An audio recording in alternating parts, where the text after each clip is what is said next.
નમસ્કાર, આપ જોઈ રહ્યા છો TV13 ગુજરાતીનું ડિજિટલ પ્લેટફોર્મ અને આપની સાથે હું છું તોરલ। ગુજરાતના રાજકારણના બે મુખ્ય પક્ષ એટલે કોંગ્રેસ અને ભાજપ, આ બંને પક્ષ હાલ એક મુદ્દા પર સરખા ભાસી રહ્યા છે અને એ છે સંગઠનના માળખાની જાહેરાત। બંને પક્ષ સંગઠનની રચના અને તેની જાહેરાત માટે ક્યાં અટવાય છે એ પ્રશ્ન હવે ચર્ચાની એરણે છે।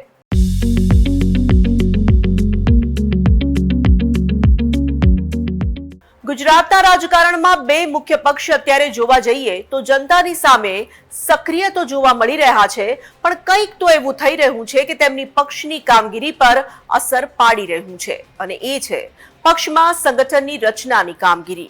ચાલો જરા તેના પર વિગતે વાત કરીએ। દેશનો સૌથી જૂનો પક્ષ એટલે કે કોંગ્રેસ, ગુજરાત કોંગ્રેસ અત્યારે ખેડૂતોની સહાનુભૂતિ મેળવવા માટે આક્રોશ રેલીમાં વ્યસ્ત છે। ઠેર ઠેર રેલી કરીને જનતા વચ્ચે પહોંચવાના પ્રયાસો કોંગ્રેસ કરી તો રહ્યું છે।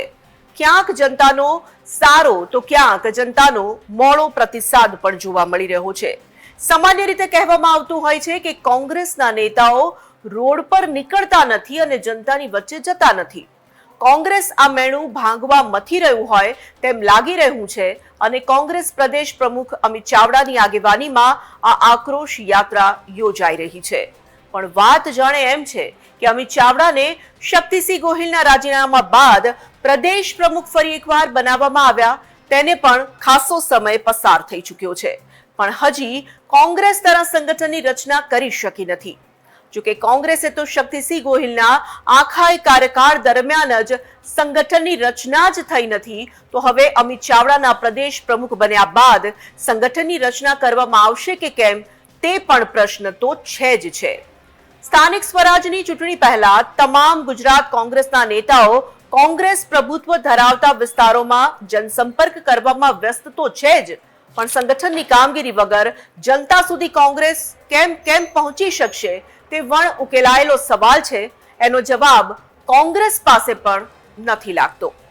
એક તરફ ગુજરાતમાં વર્ષોથી સત્તાથી વિમુખ કોંગ્રેસ અને તેમાં પણ આંતરિક પ્રશ્નો, જૂથવાદ અને ખેંચતાણ, તેમાં પણ પોતાના પક્ષથી નારાજ થઈને કે બ્રહ્મ જ્ઞાન લાદતા કોંગ્રેસને છોડીને ભાજપમાં ભળી જવાનો વધતો જતો શિરસ્તો, આ બધા પ્રશ્નોથી ઝઝૂમતી કોંગ્રેસે ફરી બેઠા થવા માટે મજબૂત સંગઠન તો અનિવાર્ય છે જ, પણ કોંગ્રેસ આ પ્રશ્નો પર વિચારતી રહેશે કે પછી સંગઠનના જૂના માળખાથી જ ચલાવ્યા કરશે। હવે જો વાત કરીએ દેશની સૌથી મોટી પાર્ટી ભાજપની, તો ભાજપે પણ CR પાટીલ પછી કોણ પ્રદેશ પ્રમુખ બનશે તેમાં ખાસો એવો સમય લઈ લીધો અને જગદીશ પંચાલના નામ પર મંજૂરીની મહોર મારી દીધી। જોકે તેને પણ 1 થી 1.5 મહિનાનો સમય પસાર થઈ ચૂક્યો છે। પહેલા અટકળો હતી કે પ્રદેશ પ્રમુખના નામની જાહેરાતના થોડા સમયમાં જ નવું સંગઠન માળખું જાહેર થઈ જશે, પછી એવી વાત સામે આવી કે બિહારના ચૂંટણી પરિણામો બાદ માળખાની જાહેરાત કરવામાં આવશે, પણ તેમ પણ નથી થયું। યુનિટી માર્ચ સહિતના પક્ષના પ્રવાસોમાં વ્યસ્ત થયેલી સરકાર હજી સંગઠનના નામને લઈને જાણે કે અસમંજસમાં હોય તેમ લાગી રહ્યું છે।